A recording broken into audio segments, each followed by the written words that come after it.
Good morning and welcome. Thank you for coming to CSIS. Thank you for watching online on this gorgeous fall day. I just got back from Bangladesh yesterday, and all of a sudden I'm like, it's fall. I don't know how it happens. It's beautiful this morning. My name is Kimberly Flowers, and for the last 4.5 years, I've been directing our global food security team.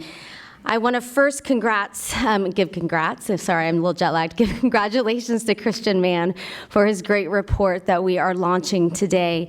I'd also like to thank Eilish Nabilchi and Carolyn Hirschhorn for their contributions to the report and to today's event.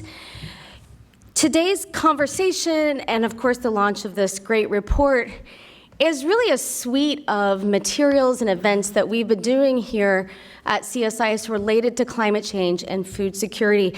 We did an event, I think it was 2 weeks ago, on climate change, political instability in Africa. That's online if you want to watch it. I will shamelessly plug a report that Christian, myself, and Chase Sova have authored on food security and climate change that comes out next week. It's a policy brief, so it's not a long report. That policy brief is on food security and climate change, and even though it's not incredibly lengthy, it's got a lot to it. I think it'll be a great resource to this conversation.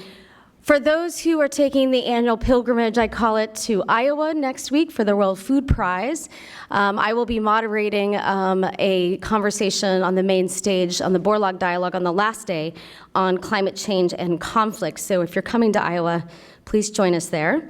And also, Christian may mention this, but he's also working on a 3-country docu-series. He just got back from Kenya, he's headed back to Nepal, and then to El Salvador, looking at how climate change is affecting smallholder farmers in 3 very different country contexts.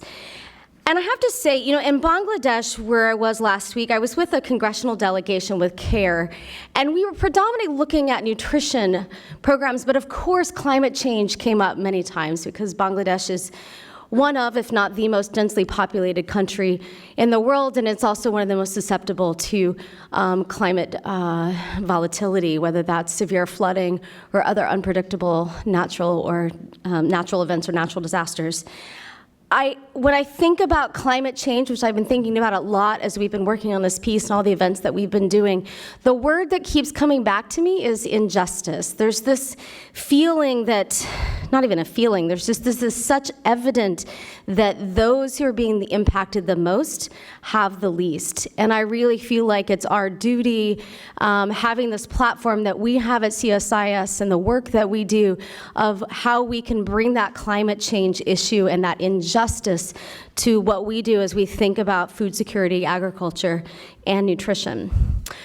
So my job today is really to introduce to you our first speaker, our keynote speaker. He'll also be joining the panel, Manish Bapna. I won't read his long bio because you have it in your hands with the handout. He is with the World Resource Institute. He's a well-known international development expert. His background includes working on rural development and water at the World Bank. He's done a lot of work with international finance institutions and finance in general. But I first met him in Copenhagen last month. I was there moderating the World Food Summit, and it was a really great event that climate change was quite at the center of the conversation as we think about global food systems.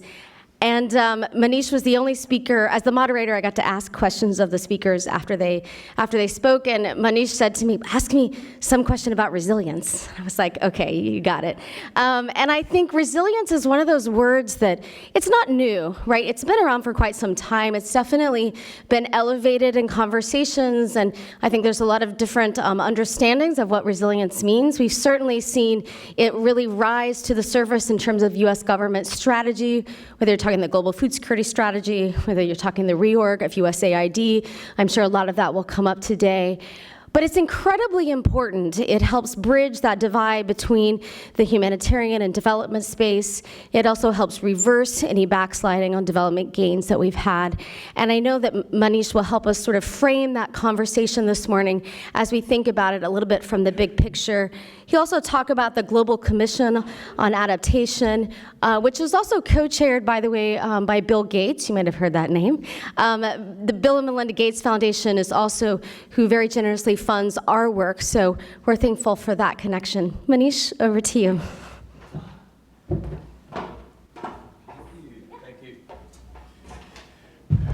Good morning, everyone.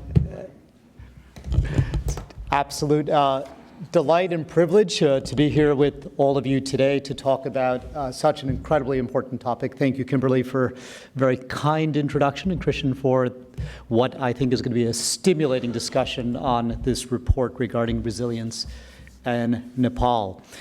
What I would like to do, just to help kind of set the context for today's discussion, is just spend a few minutes to answer or to talk about kind of three sets of questions. One, why is kind of the topic of adaptation or resilience becoming so much more prominent or visible today than it was even 2 or 3 years ago, right?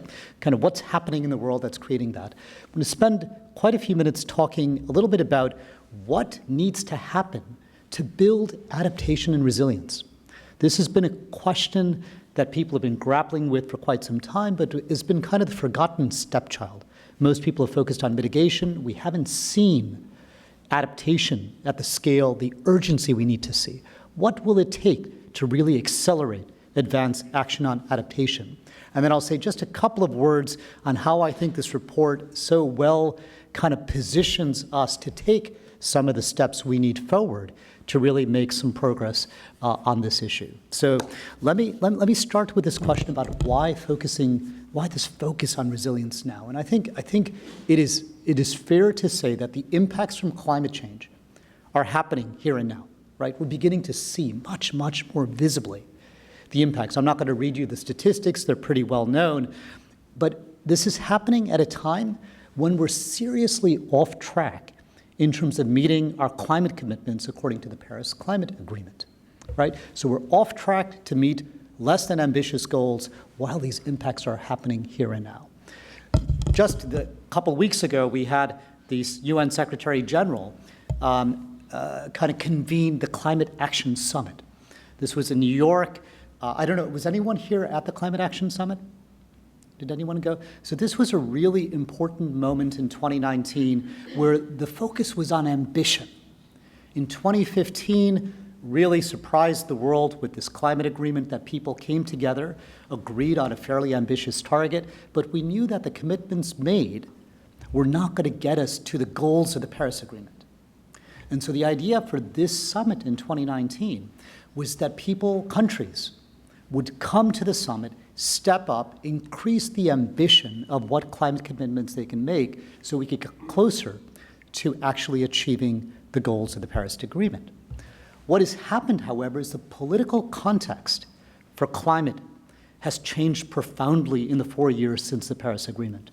Incredible leadership back then, and we're seeing quite a noticeable lack of leadership today. So what we had at this climate summit was some really bold commitments. 67 countries actually announced that they would actually increase the ambition of their climate commitments. 77 countries said that they would actually go carbon neutral. But collectively, these countries represent about 8 to 10% of global emissions. So what we're seeing is this great ambition from small countries, and the big major economies absolutely absent. Either we had some of the countries, some of the leaders come on stage, make speeches, but not announce anything new. We also had a number of countries, including the United States, Brazil, Japan, Australia, not even stepping up and actually making a speech at the summit. So we have this situation where we're just not where we need to be.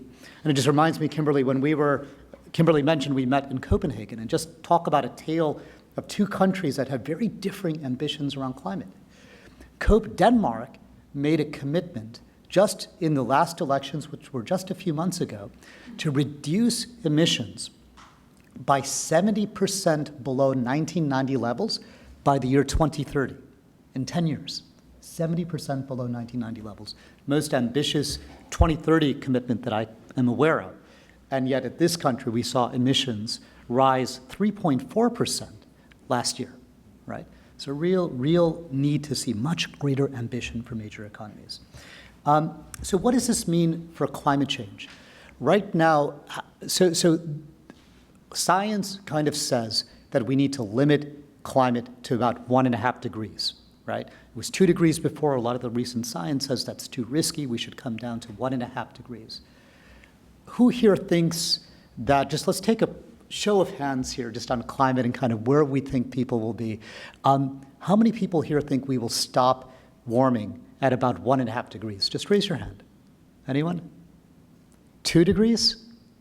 Does anyone think we'll be able to hold temperature to 2 degrees? 2.5 degrees? 3 degrees? 4 degrees? So about 2.5 to 3 degrees, right? So this is an optimistic crowd, actually, because the current projections are that we will increase temperature based on commitments already made, if they are fulfilled, between 2.7 and 3.7 degrees. And we're trending on the high end of that. We're actually about 3.5 to 4 degree trajectory. So we need to see a lot more ambition to get down to 2.5, much less get to 1.5. So, and remember, the temperature's already increased by 1.1 degrees already today. And that is a global average. What that does is it masks a lot of variation between different places around the world. And it's also important to note that 1.1 degrees is the global average. Over land, which is where most of us live, it's actually over 1.5 degrees to date, right? So significant warming already in place. So in that context, I think there's a lot of concern, interest to talk about resilience. So with that, I wanted to say a few words about, so what do we need to do to build greater resilience? Why hasn't it had the attention that it needs? So about a year ago, we worked with the Dutch government to actually establish a commission that Kimberly mentioned. It was a commission that is currently ongoing, co-chaired by Ban Ki-moon, Bill Gates, and Kristalina Georgieva. Kristalina Georgieva, as you know, the incoming head of the IMF, really powerful commission. We had about 30 commissioners. We had 20 countries at the head of state level endorse the commission, including China, India, Germany, the United Kingdom, Canada, and so forth. So really, really impressive group of people. And about 3-4 weeks ago, they released this report. It's not the only thing we're going to do, where there's a year of action that follows the release of this report. But this report intended to help lay out a much bolder, more visible agenda for the world on what to do around adaptation. And Corey Park, my colleague there, has some copies of the report for those who may want to have a copy. But what I wanted to do was just to share very briefly the kind of 4 key messages from this year of work we've done with the Commission around trying to create a new narrative and a new agenda to really stimulate much greater attention on adaptation. The first point that the Commission really came out with is that there is a very strong moral argument to act on climate change. This gets back to what Kimberly mentioned. Those who contributed the least to climate change are suffering the most. We know climate change is going to exacerbate poverty. It's going to exacerbate inequality, right? It's kind of demonstrated. And just to give you some numbers on what this may mean in the future, in the next 10 years, left unchecked, climate change will push 100 million people below the poverty line. Agricultural yields by 2050 can fall on average by up to 30%, with significant variation in geographies. Up to 5 billion people may lack secure water resources year-round by 2050. Now, some of that would have been even in the absence of climate change, but climate change makes that problem much worse. The cost to coastal urban areas will be over $1 trillion a year. So significant impacts. So the moral argument, the justice argument is unassailable.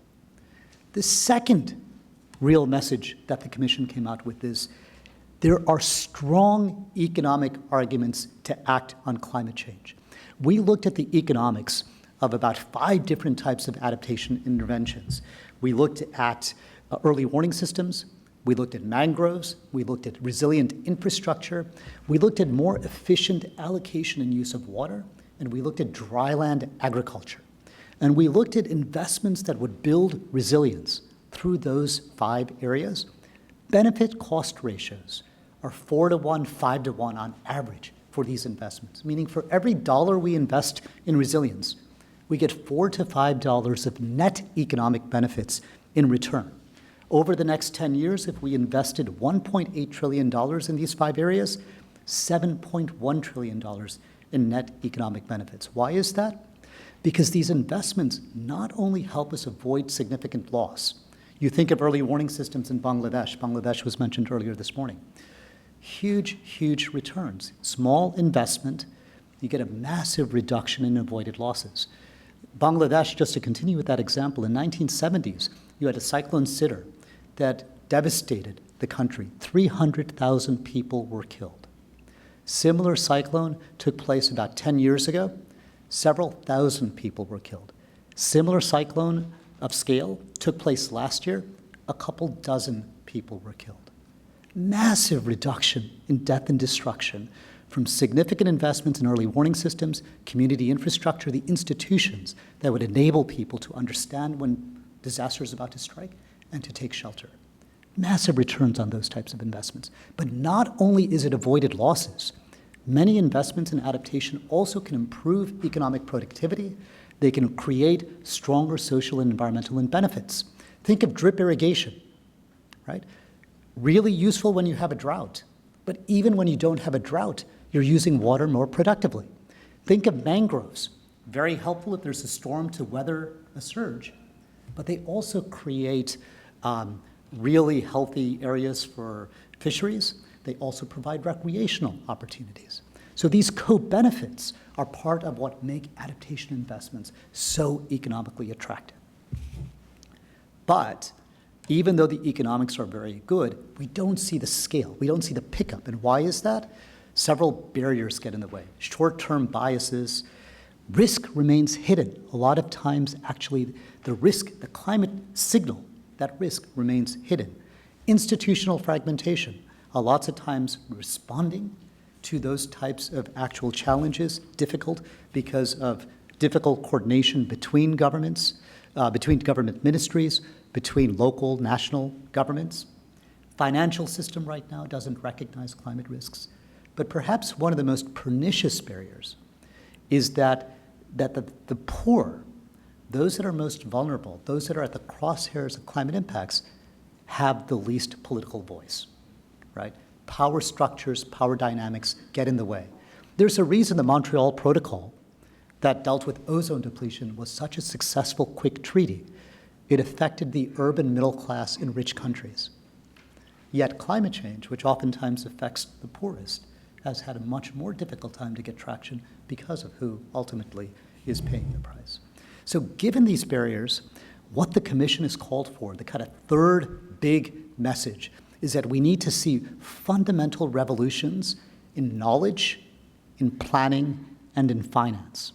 In knowledge, we need to make risk visible in a much, now that's clear in Nepal, but too many places around the world, that climate risk is not yet visible. People don't know precisely what that risk is. Look at this country.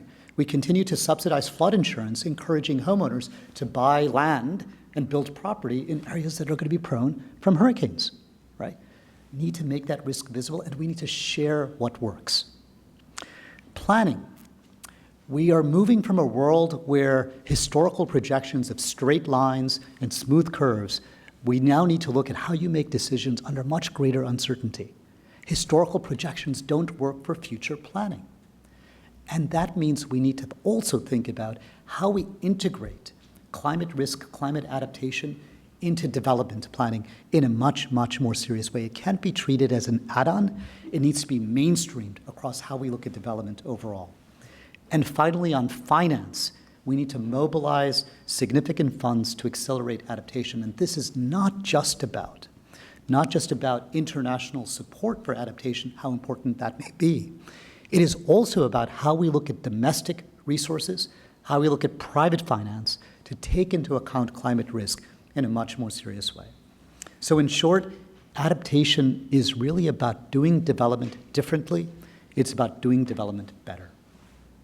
And the fourth and final message that the Commission laid out was, how do you inject this revolution of how we reimagine knowledge, planning, and finance into those key economic systems that are most at risk from climate change.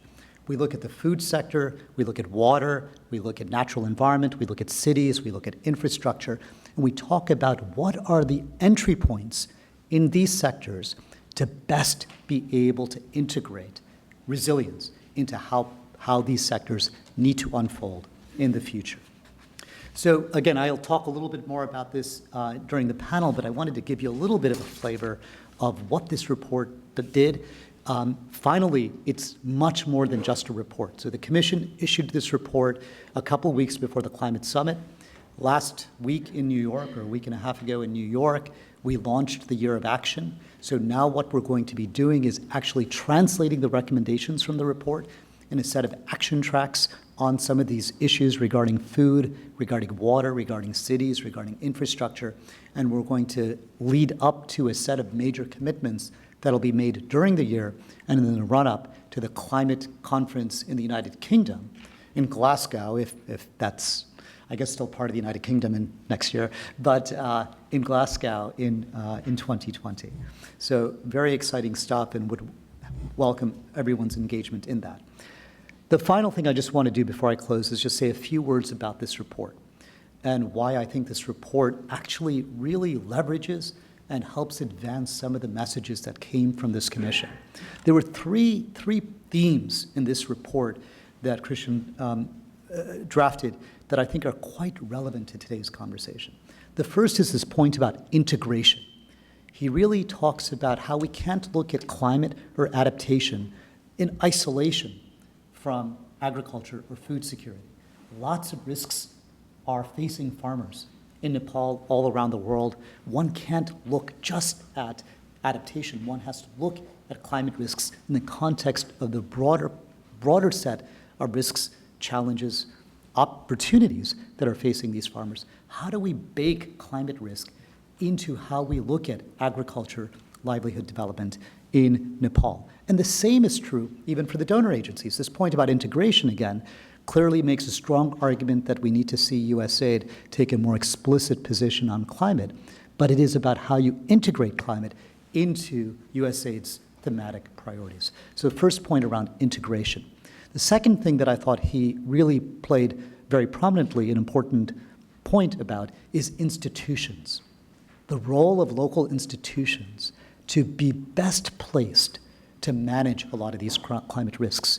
One of the things that the Commission came out with, one of the things that Christian came out with, was the important role of local institutions because of how context-specific these risks and responses need to be. And the final point I think that he raised that was quite incredibly important is a point about inclusion. The issues of women, the issues of the particularly poor. How do we think about those that are most vulnerable and ensure that what we do really benefits them is a really, really important point. And in that context, he raises the very pertinent point that we cannot look at this purely as a technical problem. We have to look at it also as a political problem. And how we think about giving more voice, giving more agency to those that are most affected. So those points around integration, institutions, and inclusion, I think, are just really great contributions from Christian on this report. So really looking forward to the discussion. Delighted to be here with all of you. Thank you very much.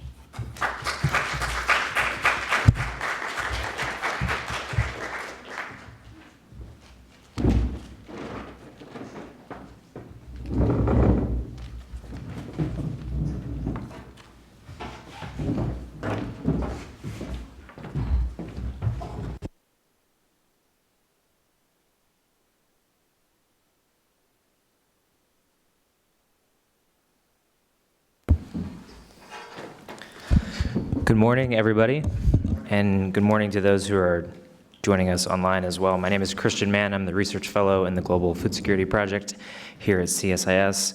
So excited to have this awesome group of people with us. Manish, thanks for those really fantastic comments. So what I want to do over the next hour is, first of all, give Carol and Anusta an opportunity to provide some opening reactions. I'll facilitate a panel discussion between all of us, and then we'll open it up for Q&A. You have the bios for all of these great people in your handout, so I'm not going to belabor that, but Carol is recently moved back from USAID Nepal mission to work in the headquarters here.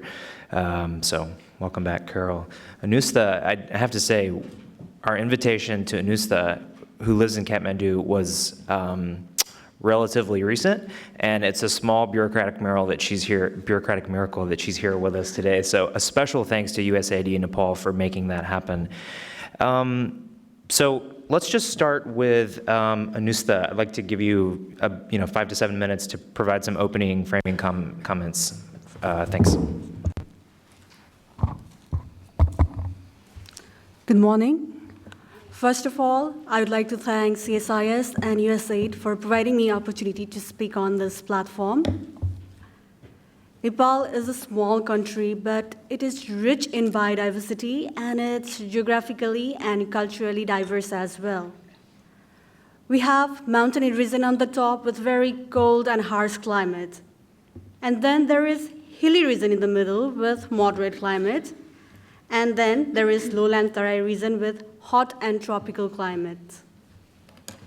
When we talk about climate change in Nepal, we need to speak about the cases of too much and too little water. Rainfall has become highly erratic in the past few decades. Sometimes we have longer period of dry spells, and it has affected our staple crops such as rice that require large amount of water. And on the other hand, there are cases of short span of heavy rainfall that destroys our crops, vegetables, and even remove the fertile topsoil. Climate change is hard, especially for smallholder farmers that rely on rainfall and lack diversified livelihood opportunities. These are also the farmers who are unable to afford the sophisticated irrigation facilities. And in lowland Tarai region of Nepal, there are affluent farmers who use groundwater. However, too much extraction of groundwater also means reducing of water table, and it may further threaten the water scarcity situation. Again, when we talk about the case of too much water, we also need to discuss on climate-based disasters in Nepal, such as floods and landslides, because every year during monsoon season, these disasters, they damage the crop, infrastructures, kill people. And I've been to different river basins of Nepal where I got opportunity to speak with flood-affected communities. These people shared that flood has destroyed not only their crops and infrastructures, but also their valuable land, because the land is completely deposited in sand and are no longer useful. So these farmers are now engaged in daily labor activities with minimum income and are further pushed towards poverty. Many people perceive that increase in temperature is beneficial for agriculture.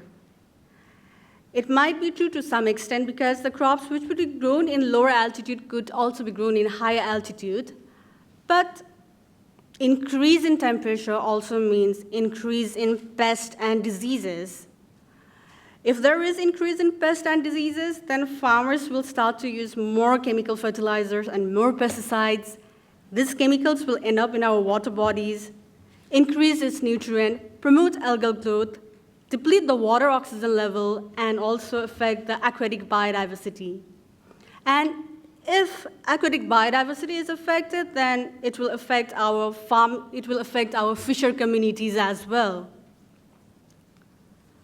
And since the food that we eat is heavily embedded in chemicals, we can also question the quality of food that we are eating. Kathmandu is facing the problem of soaring food prices. And one of the reasons is the recent rainfall that destroyed our vegetables. And another reason is most of the agricultural land are being converted into urban centers. And we rely on imported food from peri-urban regions and India as well. Therefore, this rising price in Kathmandu is relatively higher for lower income group. So when we discuss about climate change, we need to discuss from gender perspective as well. Because in Nepal, most of the youths, especially the males, have migrated abroad. That means it's the female who mostly looks after the household and farming activities as well. Therefore, climate change is going to be harsh for these females. So if there is problem of food insufficiency or reduction in crop production, it will be female who will first give up their food. They might take food in smaller quantity or even skip their meals for the sake of their children and family, and are likely to have impact upon their health. In ISET Nepal, we have tried to understand their resilience and adaptive capacity through system analysis. For that, we have categorized the system into three parts: core, secondary, and tertiary. Core system includes food, water, energy, land, everything that fulfills the basic needs of our life. Secondary system includes communication and mobility. And the tertiary system includes social network, financial services, health services, and education. Core system is foundational, and it also affects the quality of our life. That means if the core system is of good quality, we will be closer towards resilience and adaptive capacity. And if core system is of poor quality, we will be far from the resilience and adaptive capacity. And likewise, secondary and tertiary system will help to strengthen the core system and will help to build strategies against climate stress as well. Since I have limited time, we can discuss more about it in upcoming discussions. So yeah, thank you. Thanks, Carol. Over to you. Good morning, everyone, and thank you for having me. So I just wanted to take a few minutes and talk about USAID's role in our activities in Nepal. And I was very happy to hear Manish and Kimberly discuss inclusion, because I do feel that inclusion really sits at the center of USAID activities within Nepal. For those of you who may not know, gender, caste, and ethnicity is and ethnicity-based social exclusion is really deeply embedded into Nepali society, and it's a determinant of poverty, hunger, as well as poor nutrition. Nepal's diverse geographic and ethnic composition, coupled with social exclusion practices, it leads to wide variations in health and nutrition indicators across the country, both within and between castes. So for an example, overall poverty rate is 25% within the country. However, if you take a look at the mid and far western section in the mid-hill area, you'll see poverty rates reaching as high as 37%. Now, if you disaggregate that even further and look at ethnic divisions, the Dalits, the traditionally lower caste, or traditionally marginalized populations, that rate reaches as high as 43%. So you can start to see inclusion being a real significant issue within Nepal. Even when you look at the hunger indicators, in the areas where Feed the Future has been operational, that's in the Terai, the far western, midwestern hill area, 20% of the Dalit population experienced moderate or severe hunger. This is according to our 2016 Global Food Security Strategy country program. And that's compared to 6% of the Brahmin Kshetri, which are a higher caste, higher wealth group, and 3.4% of the indigenous population. And when you look at the minimum dietary diversity, more Brahmin and Kshetri populations are more likely to meet that minimum dietary requirement than you would see in some of the more marginalized populations. So inclusion and gender and social inclusion is a real issue when we look at Nepal. I just wanted to frame that and make people aware. And I think the other point that has been raised multiple times is just related to Nepal's high vulnerability to climate shocks. It was mentioned in the report that it's the 4th highest on the climate risk index. As we've also seen by the floods, that the rates of precipitation are a major concern, and it's either too much water or too little water. And this has serious impacts on Nepal's biodiversity, its forests, its agriculture productivity, as well as the country's ability to produce electricity from hydropower. These climate trends and the variability are one of a number of shocks that rural households face that keep them from rising out of poverty and hunger, and keep them from backsliding back into poverty. USAID is taking a broader look at environment and natural resource management issues in the context of development, and our Feed the Future activities and programs in Nepal focus on improvements such as around sustainable agriculture systems. So I'd like to take a few minutes and talk about the programs within USAID Nepal. As was mentioned, I've just coming out of 3 years spent managing the Feed the Future environment, the energy, and the resilience activities. And so I'm very passionate about these programs. Within, as I had mentioned, gender and social inclusion is a key issue in Nepal, and it really sits at the center of the country development cooperation strategy, which USAID uses to implement its programs. And we use it, GESI, or gender social inclusion, as a key issue across our education, democracy, and governance, our health programs, our water, hygiene, and sanitation, our environment programs, and our agriculture activities, as well as our resilience programs. We do have a full-time gender specialist, gender and social inclusion expert. They assist us by reviewing our strategy documents.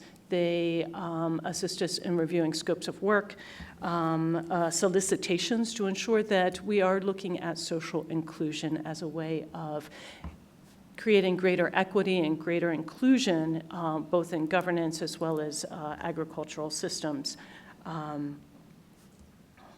The gender advisor also supports us in training staff, both mission staff and as well as program staff, on making sure that we are constantly looking at inclusion as a way of advancing Nepal, and also making sure that we do not see decreases, so that we see reductions in poverty.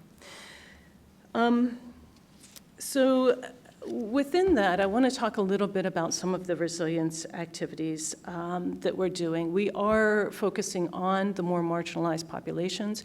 By nature of the selection of the areas where we work in the far western, the mid and far western hill area, as well as in areas on the Terai that have the higher poverty and poor nutrition indicators, that's the area where we're focusing on. And one example I want to discuss is of the Pahal activity. It's a resilience-focused activity. Because of the area where we're working, there's very limited access to banks and financial institutions. So our activity has worked with 82 institutions to improve their technical and professional capacity to understand the community's needs and develop financial products that are more targeted to the poor and the socially excluded. They've done things such as savings accounts designed for pregnant women or mothers or the elderly. These cooperatives have also recognized the importance that livestock plays and the role that insurance can play as a safety net for these farmers, recognizing that smallholders and land-poor farmers generally will rely on livestock as a savings mechanism, and a loss or a shock related to a livestock death can be significant to a household that has a very marginal income. So they're currently working with placing insurance agents within these cooperatives so that they can link the vulnerable households into insurance schemes that will allow for livestock insurance programs. Other examples are around the agriculture and resilience activities supported by farmers that where USAID is focusing on outreach to farmers, input suppliers, processors, and small and medium-sized enterprises. And we've been able to unlock financing at $5.5 million in rural loans to go out to invest in productive assets related strictly to agriculture. We've also been able to unlock about $1 million related to non-farm productive assets. So people can build their asset base and start to diversify their livelihoods. So they're not just reliant on agriculture, which will then further increase their resilience. We've also been able to reach well over 250,000 farmers last year with new technologies such as improved seed varieties and soil fertility management practices. These things also assist in farmers being able to increase their yield. It was mentioned, Anusta had mentioned the concerns with pesticides going out and getting groundwater pollution. One of the focus areas we also have is an integrated pest management activity, which is looking at biopesticides, so trying to reduce the need for chemical pesticides by using whether it's a pheromone trap or something that's more environmentally friendly. Over the year, we were able to increase the sales and the economic activity by $14 million. Which may not sound like a significant amount, but when you're talking about increasing household incomes by over $200, that's pretty significant when you're talking about marginalized populations in Nepal. So those are some of the things that we've managed to achieve over the past couple years and some of the efforts that we're putting in to try to build the resilience of smallholder farmers. So, and one additional program that I do want to mention, which is we're seeing significant impact from, is a business literacy program which targets women. So last year we were able to reach over 9,000 people, with the majority of those being women, recognizing that the importance of a financial literacy of highly vulnerable women allows them to have greater access to markets and greater participation in the market system. This activity provides an empowerment for women, which also builds their resilience and it contributes to their ability to be able to manage shocks without slipping back into poverty. So I just wanted to highlight some of the actions that were highlighted in the report and some of the things that we're doing that the Nepal mission, I guess that's not we anymore, but the Nepal mission was actually engaging in. So I hope that's informative. Great, thanks, Carol. I just have to say, one thing that's nice about this panel is just the different scales folks are working at. We have Manish talking about sort of global adaptation initiatives, and then Anusta and Carol talking about sort of project level stuff. So I think we should have, I have some hard questions for all of you.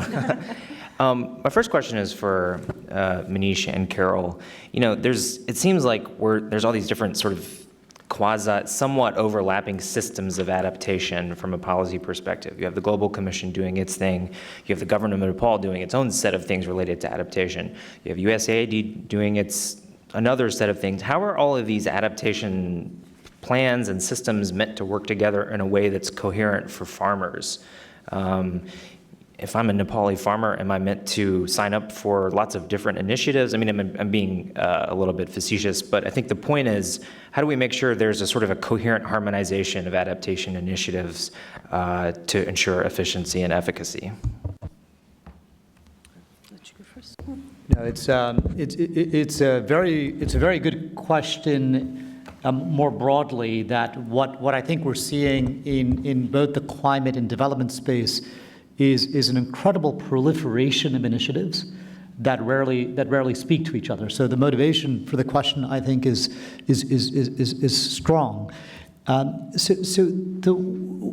of the nice things that Nepal has done a particularly good job in, but I'm going to defer to you to tell me whether it indeed is good or not, is there has been, over the past 5-10 years, a real emphasis to try to get countries to develop kind of national adaptation plans informed by local adaptation plans. So to me, the primacy of that process, if the integrity of the process is done well, meaning that there has been a whole of society, whole of government approach to preparing those plans, if that's been done well, that should be where the starting point is. And both what USAID, other donor agencies may do should be in response to that. What the Global Commission on Adaptation is aiming to do is in response to that. So I think that there needs to be a lot of deference given to those processes and a lot of support to ensure those processes are done well. Because I think what we have seen, unfortunately, is fairly uneven, the quality of how those national and local adaptation plans have been prepared so far. But my sense is Nepal actually has been better than most in the process of doing that. Yeah, Anusta, I didn't mean to cut you out. You can obviously jump in too. USAID, through our Harioban activity, is working with local communities to develop their local adaptation action plans for action, and trying to create that linkage between the local planning and the national planning process. So we are working with local communities on that, but then also looking at the linkage at the national level as well. So. Anusta, do you want to add anything about Nepal's Napa? Yeah. I said Nepal has also worked on adaptation project, more specifically ecosystem-based adaptation. So what we did this, we followed this approach of shared learning dialogue, where we go to the field, we teach the farmer about the climate change adaptation and help them build their resilience options. So the options and strategies it came from community itself, so we hope that it will be implemented successfully. Yeah. Yeah, I think, one thing that Manish said that I want to pick up on is just sort of aspiring to support country-led approaches to adaptation. And that feels right. It sounds good, and it's something that's consistent with USAID's policy framework, ending the need for foreign assistance. And yet, I have to be honest, and this may get a little bit awkward, but when I look at the Global Commission's list of convening countries, the United States is not listed on that list of convening countries. And at the Global Food Security Project where I work, we're particularly interested in American leadership on food security and adaptation, et cetera. So I guess I'm just wondering what adaptation is supposed to look like, what adaptation leadership is supposed to look like in an era where we have a president who's ambivalent at best about the reality of climate change. USAID, Carol, your administrator has been extremely equivocal about the reality of climate science. My sense is that puts people like you, who are a dedicated development professional, in an extremely awkward position. So I have to say it. Carol and I were talking about this backstage. It's kind of a touchy issue because you have people like the USAID mission in Nepal who have no sort of uncertainty about the realities of climate change. And yet, if you read the document ending the need for foreign assistance, do you know how much substantive discussion there is on climate change? Almost none. So Carol, you didn't want me to ask this, but I have to ask it anyways. What does a person like you do about this? I'm sorry I have to go now.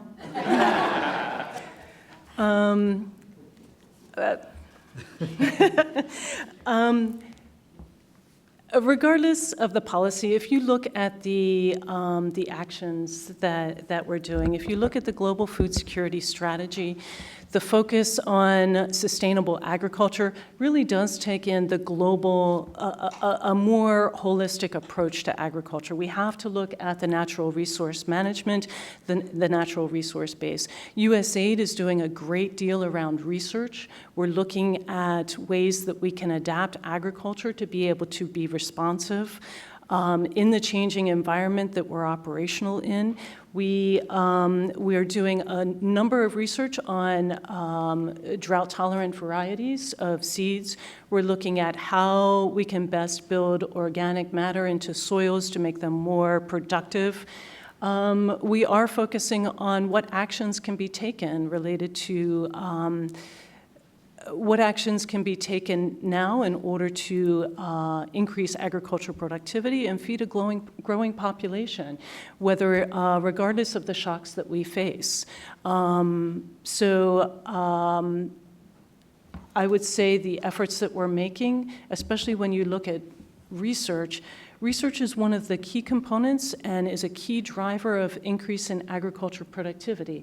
And that's something that we are focusing on, looking at a number of shocks, not just climatic, but pest-related as well. So if that's the non-answer you're looking for, we'll leave it at that. But it's a difficult question. Yes, thank you. Well, that's a great answer, and I think, like Manish had said, it'd be a moral abdication to just be quiet about the fact that the administrator has said so little about the reality of climate change.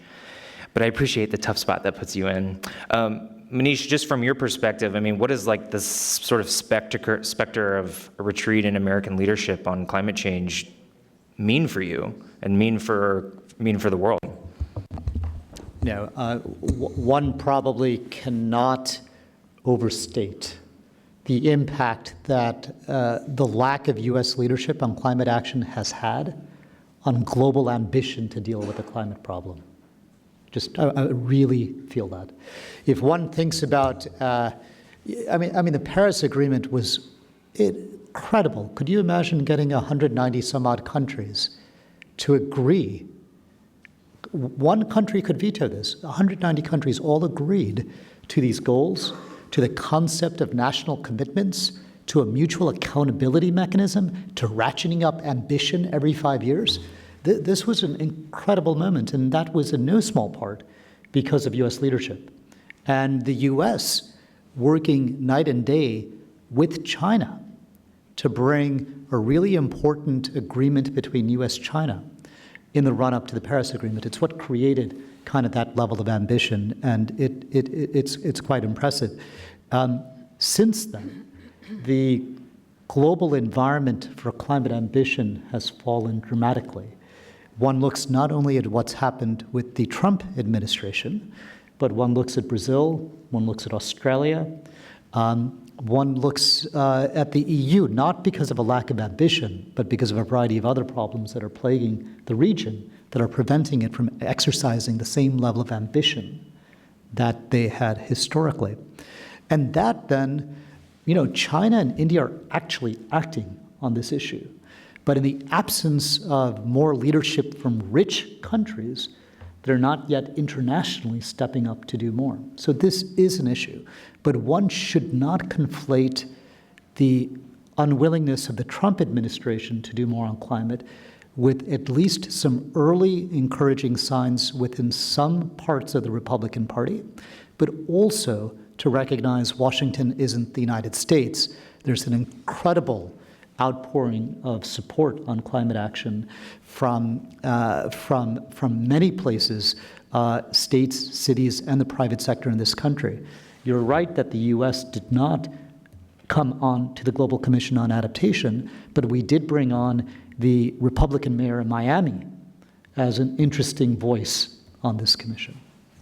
Yeah, and I have to say, in Carol's defense, my impression of the view from Nepal is that Carol and the team that she led, are extremely committed to the issues that are arising as a result of climate change. So it's certainly no critique of that group of people.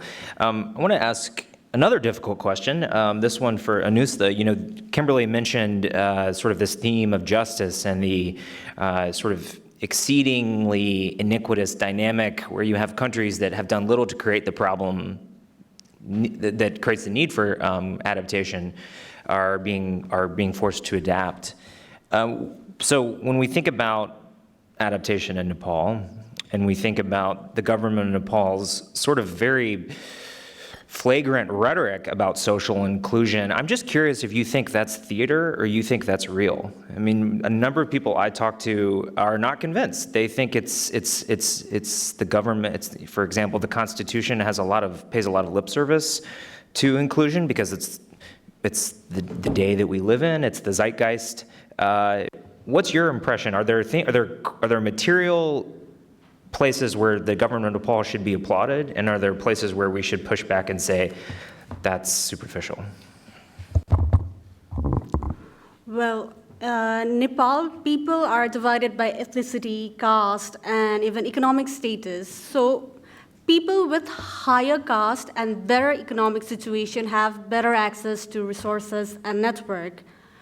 Our government do have very strong policy on social inclusion, but when it comes to practice, it's more like it says that 33% is for the women. But how strong is the representation? So the representation is for the sake of the representation, or the women voices are actually heard? I mean, the marginalized people have less access to network, and I have mentioned resources as well. So what is really necessary is to include them in the decision-making and planning process and make sure that voices are heard. So we should prevent these cases of elite capture. So not just women, it's also the Dalit, the marginalized community, should come forward, and it is very necessary to address the issues too. Yeah, thanks. That's a great point. I just had another great follow-up question for you, and it's slipping my mind. So let me move on to another question. Just to change gears slightly, Carol, I mean, I think a lot of us, well, this is kind of a twin question. So one question is, just to zoom out a little bit, why is the resilience context so different in Southeast Asia and Nepal vis-a-vis places like the Sahel and the Horn of Africa where USAID is working? And to that point, you know, we're lucky to have a Nepali person on the stage with us. Is there something that's just missing from this report? I mean, I'm sure there's a lot missing, but what's missing from the report that this group of people and those watching online needs to understand, something that's different about contexts where we typically associate resilience work, such as East and West Africa? Yeah, sure. Well, I went through the report twice, actually. Well, it's like something that the research is similar to the ones that we do in ISET Nepal, and I really appreciate the points related to social inclusion. But you can also focus on diversified livelihood opportunities, because it will bring you closer to resilience and adaptive capacity. Like the farmers, are they just engaged in farming activities, or even they have diversified livelihood opportunities?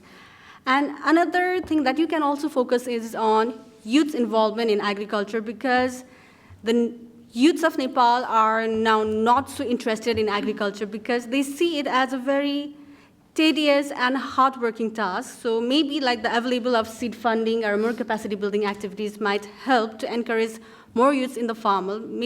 So you can also go through the sections such as youths and agriculture.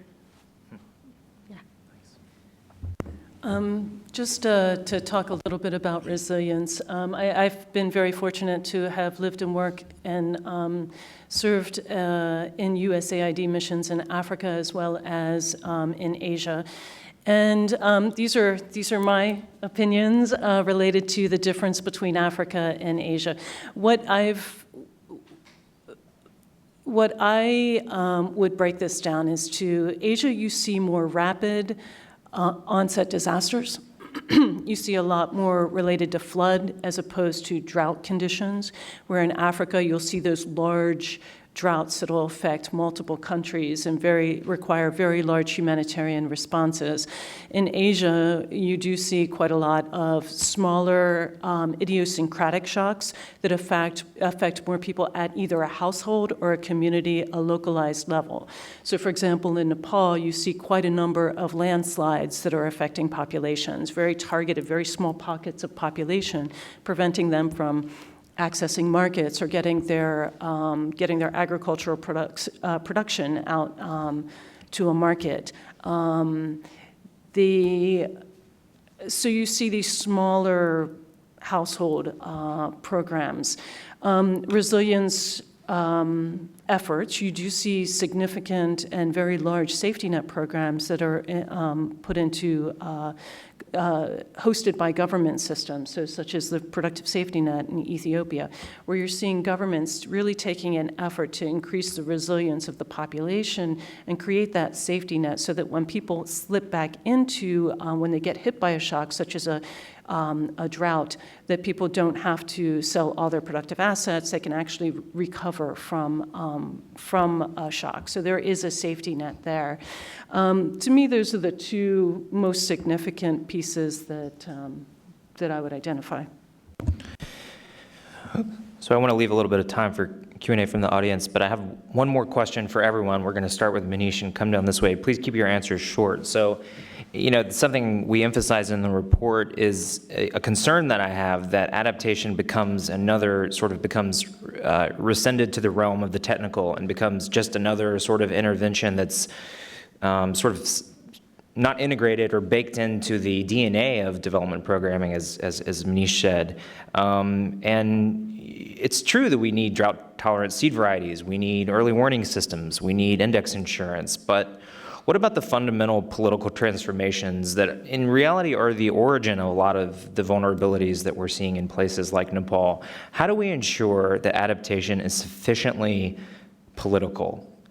And when I pose this question, I'd like to ask each of you to give me as concrete and practical of an example of how we could see to that as possible. So again, the question is, when we think about adaptation from wherever you sit, how do we ensure that adaptation to climate change doesn't just become a set of technical activities, but integrated into the political fabric of the different contexts where we're talking about? Super easy question. Let's start with Manish. One of the things that I think we need to do to make it, in the way you proposed, for it to be beyond technical, is to devolve a lot of the resources and authority of how to respond to climate impacts to local actors. So this issue of devolution is true for many facets of development. It's particularly true for adaptation in light of the context specificity and the heterogeneity that we see on these issues. At the moment, and I have it in the report, I don't recall the number, but I think it's somewhere between, 1 and 5%, or it's like less than 1% of actual climate funding is devolved to local actors. So there's a lot more that we can do to both create an environment where authority is given to local institutions, resources are given to local institutions, and we find the right interplay between community-based institutions and local governments, which we oftentimes forget the importance of the interface between the two to create more institutionally and financially sustainable models to build resilience. I really appreciate what you had just said there. I agree fully. I think that having that delegated to the lowest possible level for people to really be able to make and see change, I think is very important. I would add to that, though, is having a formal direction from the most senior of the government official. There needs to be leadership. There needs to be government to own this, to be able to say, yes, this is a priority, and then to incorporate it into the different policies they have. So if it's an agriculture adaptation strategy, if it is a poverty reduction strategy, if it's a gender and social inclusion strategy, to ensure that these types of activities are communicated and they work across all ministries, that it's not just one single ministry who owns this, whether it's environment or forestry or water, ensuring that there's a clear message coming from the very most senior level that this is a serious issue that will be addressed throughout the government structures, both horizontally as well as vertically. I agree to both of the speakers. Like Nepal recently had 2017 local election. So now we have local leader who functions at local scale. Therefore, empowering this leader is essential so the climate experts can help them raise awareness and also help them build their resilience options. And in a way, this will help to bring the projects that integrate adaptation in it. And at the same time, we need to strengthen our knowledge base as well. In Nepal, most of the projects focus more on development, but when it comes to research, it is less prioritized. So by enhancing the knowledge base, we will be able to explore the problem in depth and find out more options that is suitable for the local communities. Great, thanks everybody. Okay, let's have a couple minutes of Q&A from the audience. We're going to circulate a microphone around. If you have a question, please make sure it's short and ends in a question mark. Yeah, so any questions from the audience?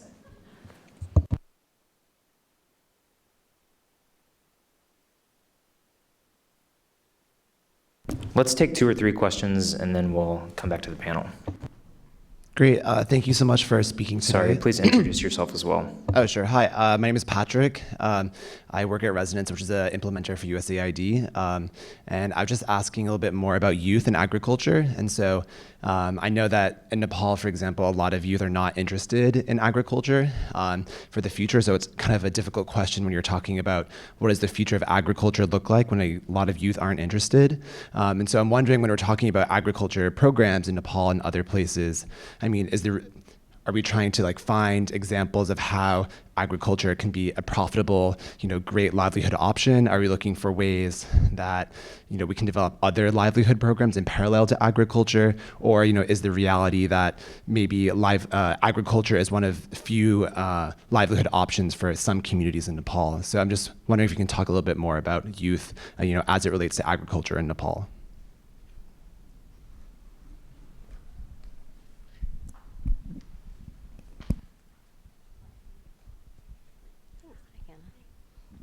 I'm Kimberly again. Is this on? Yeah. I just have a question for Carol. It's more around the reorg and the change or transformation of the Bureau for Food Security, the Bureau for Resilience and Food Security, and just if you can get us any updates on that and what we should know from the outside of what that might look like and how it's going. And then related to that, sort of a question of, as important as resilience is, and that's what we're here to talk about today, does the agency and the Bureau for Resilience and Food Security still have the same, I don't want to say level of commitment, because of course they do, but is agriculture still on the same level and development? Are we losing any of our focus on agriculture as we try to build up the issue of resilience? Okay, one more question all the way in the back here.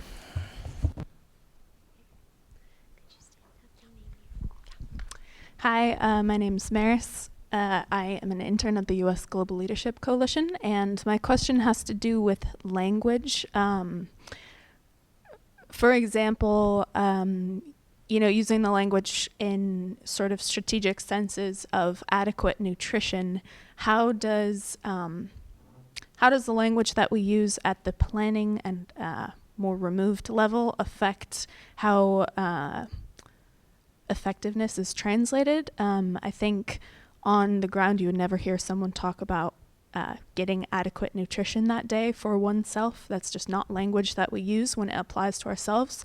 And so how does language play into the work that you see being done?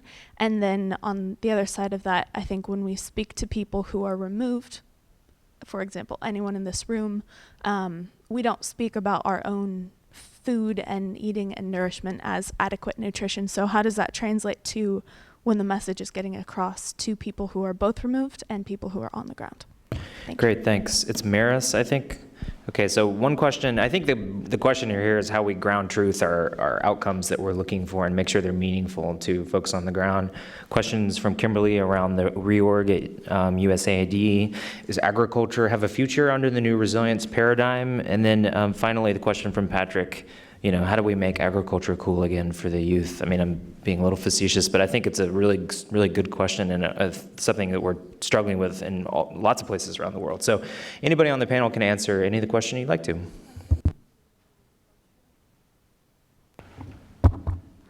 Like I've mentioned before that youths are not interested in agriculture. So most of the youths, they want to go abroad and earn money. So it's likely that Nepal is going to be a country of remittance rather than agriculture. But we still have hope, If youth see the market and benefits in agriculture, they are likely to invest on it.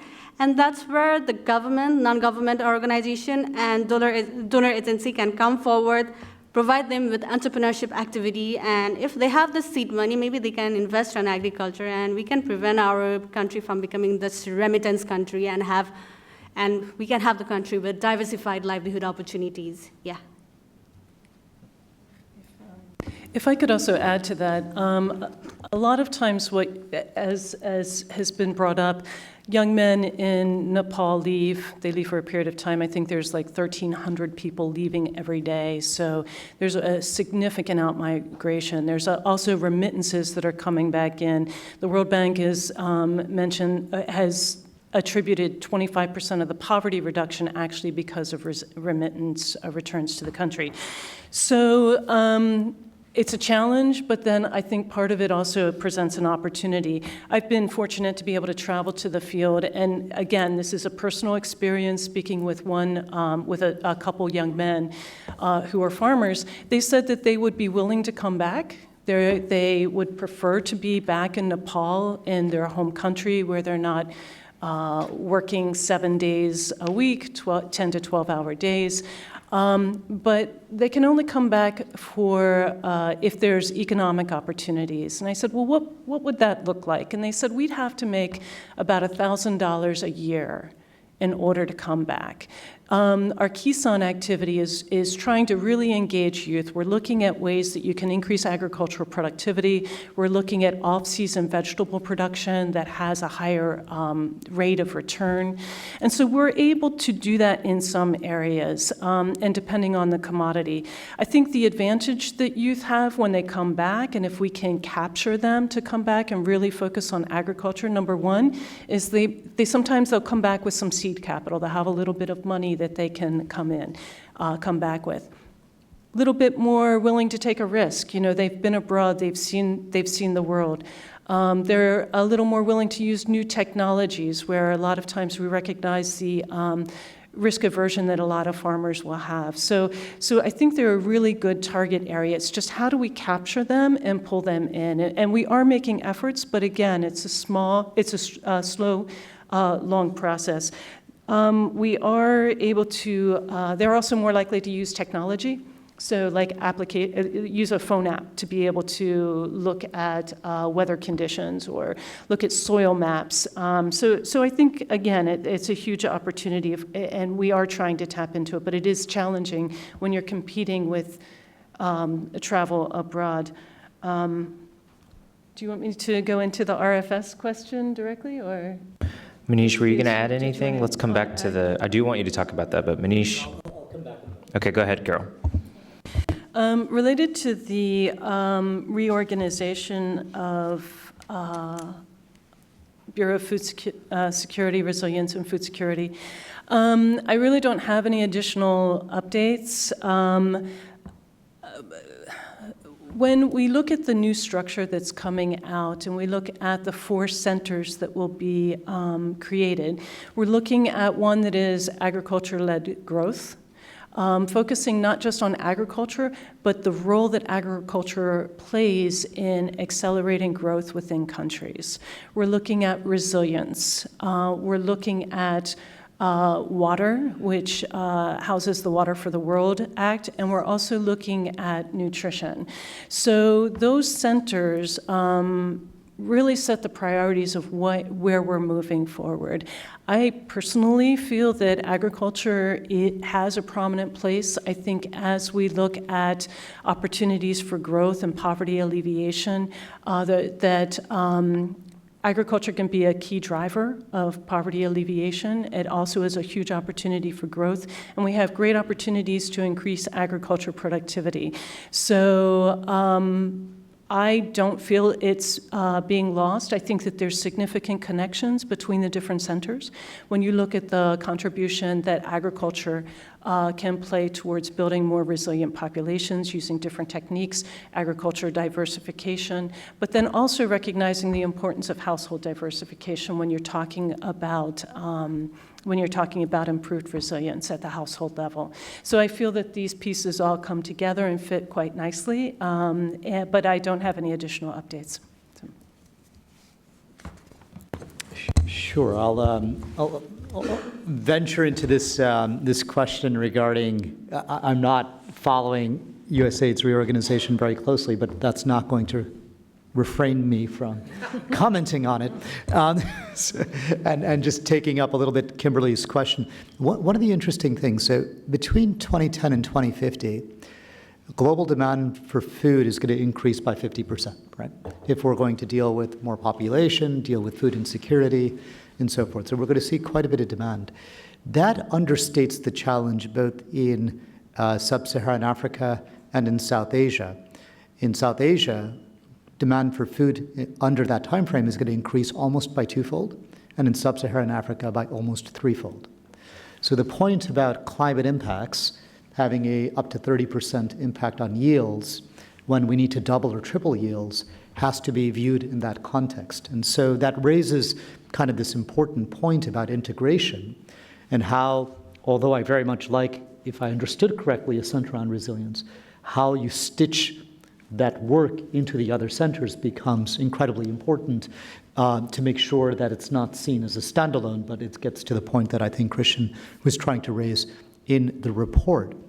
But the other piece of it that's quite important is where we see the pockets of pervasive extreme poverty. And if the orientation of the agricultural center is around promoting growth, how one does so in as inclusive a manner as possible, because we have seen history, and I used to work at the World Bank, many development agencies that have oftentimes, and that is where the Brazil versus the Africa versus the Asia stories become quite prominent. The differences become quite visible. So how does one think about what agricultural for growth may mean in a country like Nepal is a very interesting question. That was a polite way of saying I'm not sure how to ensure that the inclusivity, the focus on poverty, the type of conversation we're having today doesn't get lost from the little that I understand around a strategy which is primarily focused around agricultural for growth. I'm going to do one more round of questions, but I was just struck, Carol, by your story about the young man who said, if I could make $1,000 a year to a country that's so rich in natural resources, I would come back. I mean, if there's a case to be made for ongoing investments in agriculture, surely that is a story that helps drive the point home. I mean, that's not a whole lot of money, after all, for a country that's got so many rich agricultural resources. A couple more questions from the audience before we conclude. So one here and then one here.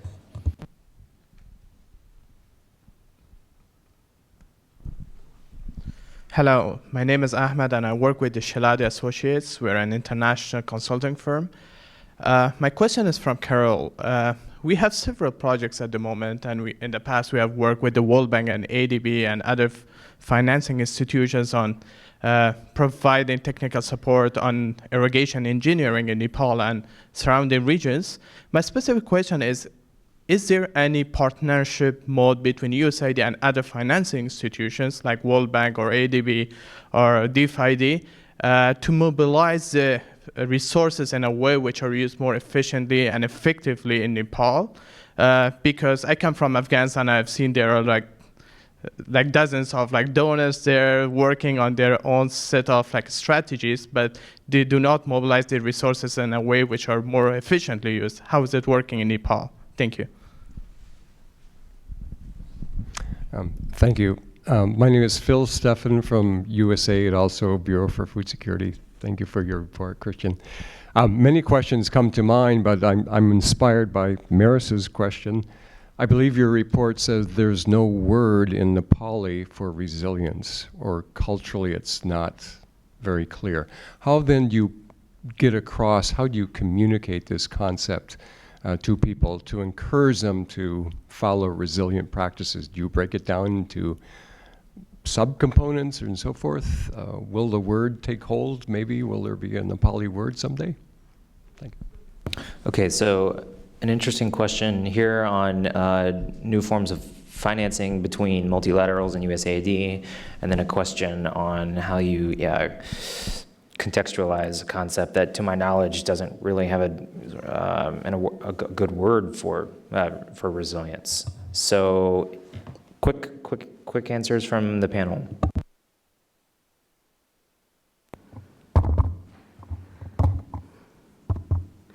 So I have one story. Like when our researchers went to field and tried to explain resilience, they said that it's something that will help you come to original state. And for that, people said, if we are going to come back to the original state, does that mean that we are going back to our situation where we are going to face poverty and lack of livelihood opportunity? Is it what resilience is all about? So what we do is we say that resilience is not only coming back to original state, it actually means enhancing the way we live our life. That's how we teach them about the resilience. And yes, we have the specific Nepali term for the resilience. I'm not sure, I think it's Purnavaran. So it's like we are still learning as well about how to explain to people the resilience. So we have said that we link it with the events and we link it with the stress and we link it with the livelihood. That's how we teach them about the resilience. If I could just take the question about the irrigation.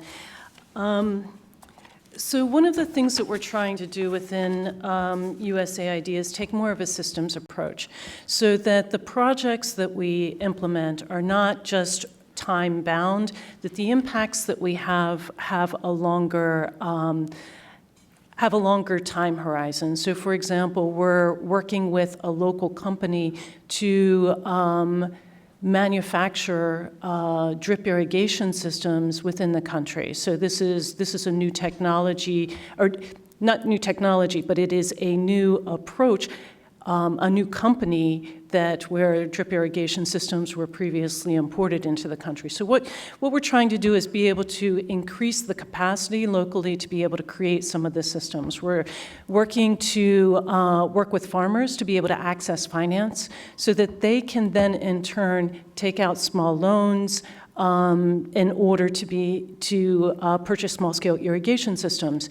And we're also working with the agro-dealers so that they can carry these, so that people in the remote areas in the far western hills or the Midwestern Hill area, they can actually purchase the drip irrigation system. They can actually put up the poly houses and have and double and triple their incomes is what we're seeing. So rather than just do a project to projectize an activity, we're really trying to focus on how do we create that system. The other half of that then is the market system. How are farmers able to aggregate their production? How are they able to best link to the markets? And how do we create strength in that and also resilient systems so that if a farmer can't, if his primary buyer isn't available or isn't willing to pay the price that the farmer needs and demands and knows the market is willing to bear, that they can go in and he can call another trader. So trying to create a competitive environment that really focuses on market systems is what we're working at. We also have regular... Carol, I got to cut you off. We're at time. Thanks. Manish, any final thoughts for us? Very briefly. Just one final reflection that I was struck by the fact that there isn't necessarily a word in Nepali that conveys kind of resilience, but I don't think the lack of a word in any way reflects what is actually happening in Nepal and in that region. I worked 20 years ago in the foothills of the Himalayas. 4 months ago, I was in Bangladesh. We had a meeting of the Global Commission on Adaptation. We had people on the front lines. They know what resilience is. They're facing this for decades. Whether or not there's a word, I think, is a fair question about how we use language. There were some good questions raised about that. But I think there's just an incredible richness of experience around what resilience means that we can draw from communities in the area. Let's have a round of applause for our panelists. Thanks, everybody, for coming. Be sure to pick up a copy of your report, and have a nice day.